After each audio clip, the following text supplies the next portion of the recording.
It was one of the last trips of the summer to the lake, and as far as fishing goes, it had been exactly mediocre. Don't get me wrong, a mediocre day of fishing is still a superb day compared to others.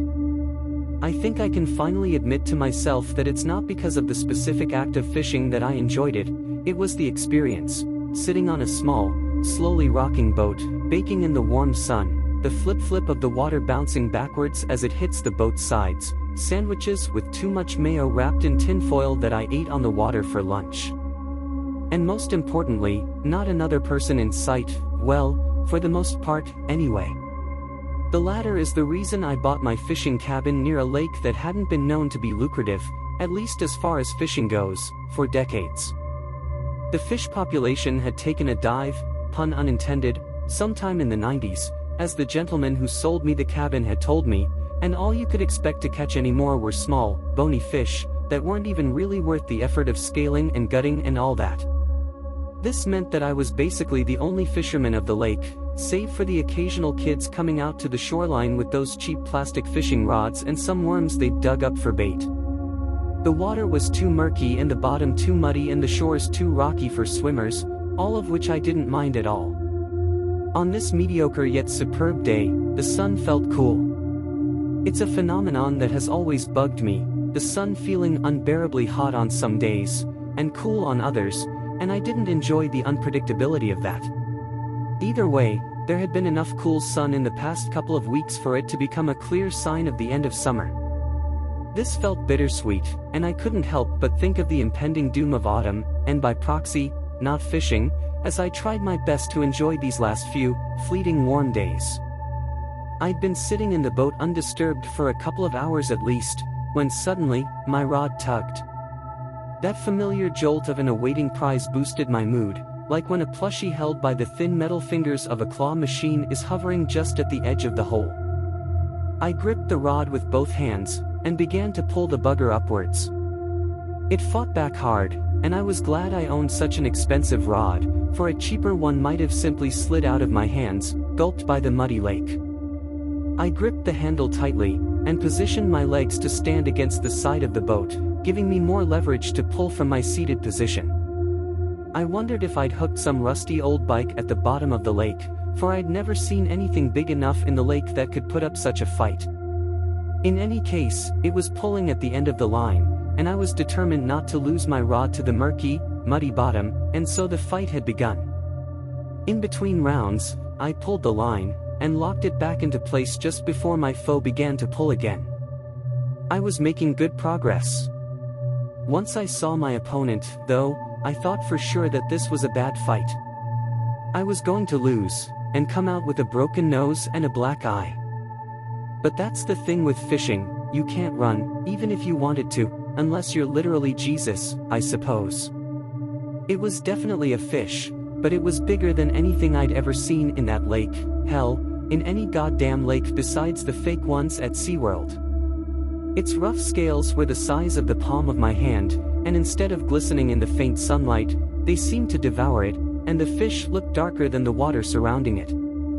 But I wasn't going to give up, and soon enough, the fish seemed to grow tired, and I could pull it closer and closer until it was just below the surface.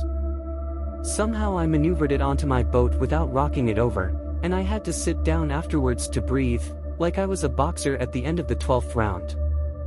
Luckily, the fish didn't move around anymore. Perhaps I had simply tired it out. In the open air I could finally see it in full view. It was 4 or 5 feet long, black as the puffs of an erupting volcano. Its mouth took up most of its gigantic head, which was by far the thickest part of the beast. In its gaping maw, it had long, sharp teeth like iron nails, and above them on both sides were 2 beady black eyes, which were only discernible from the rest of its body by a faint glint.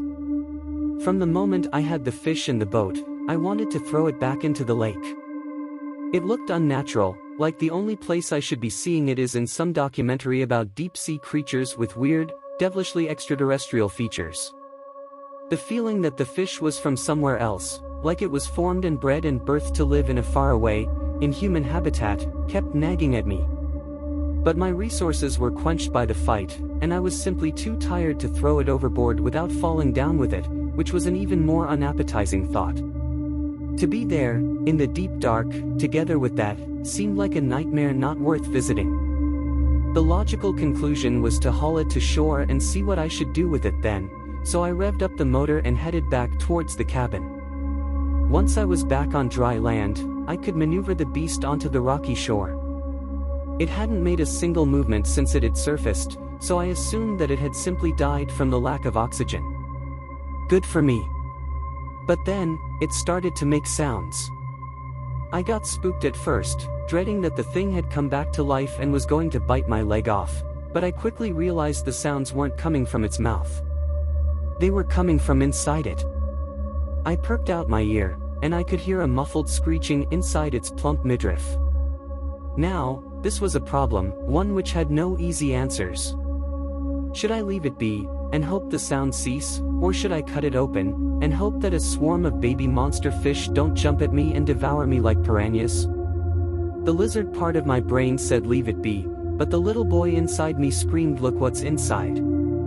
I got my knife and began to make an incision, glancing at its head for any paradoxically posthumous signs of life. The fish's scales were hard, and I had to put in quite a bit of effort to wiggle the knife through, as a thick, watery substance oozed out between its flesh. Once the cut was long enough, I pulled up the fatty, sloppy upper edge, and upon seeing what was inside, almost immediately dropped it back down. Inside it, nestled between its putrid, gray insides, was a baby. A human baby.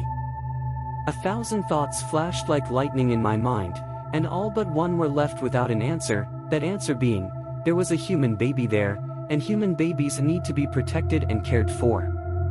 While holding the fish open with my hand, I pulled the baby out with the other.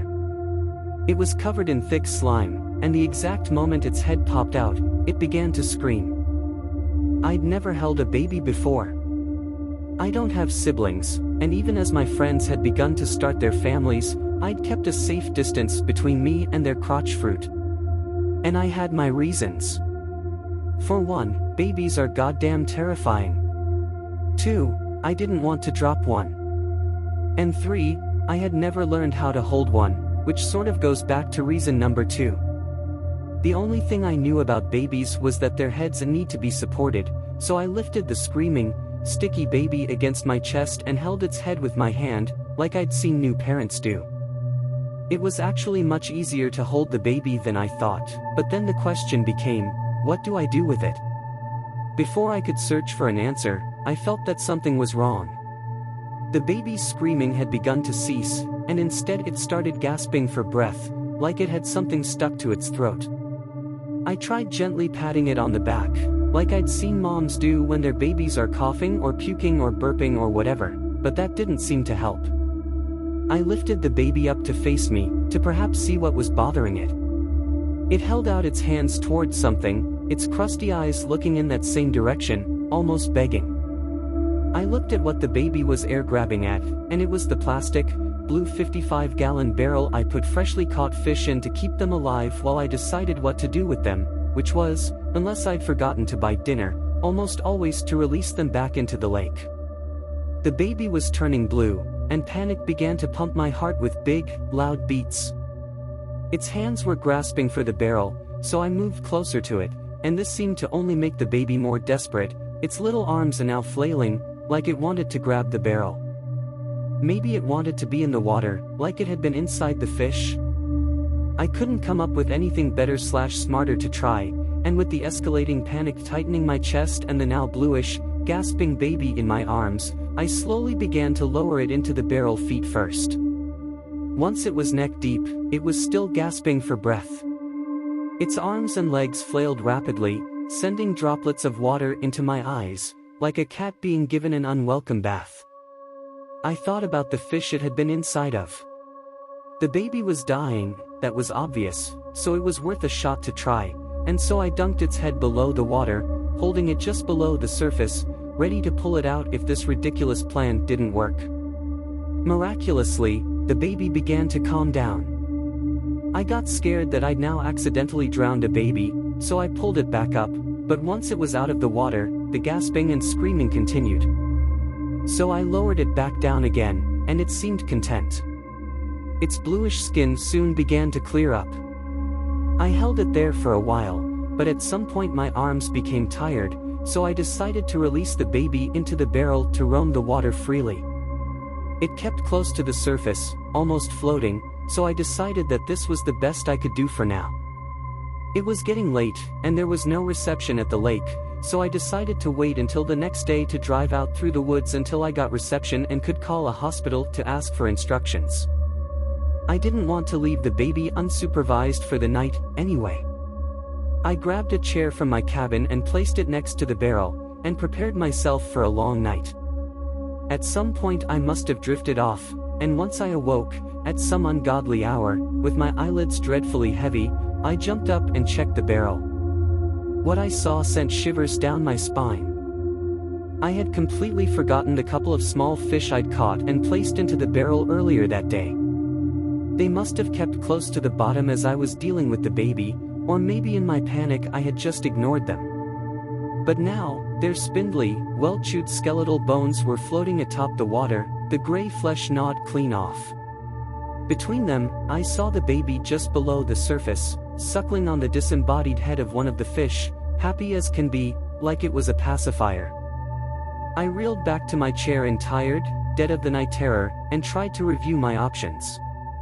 In the end, I decided to just let it be, and wait until morning. If the baby ate the fish, then the baby ate the fish, nothing I could do about that. I checked on it once more, and it looked up at me with black, gleaming eyes, smiling as it was gnawing on the remaining bits of the fish head. I was awoken by the crisp light of the morning sun. My sleep had been deeper this time, and so it took me a moment to recall everything that had happened. Once I did, though, I jumped back up to my feet, my legs tingling from the uncomfortable position I'd been in all night, and looked down the barrel. The baby was gone.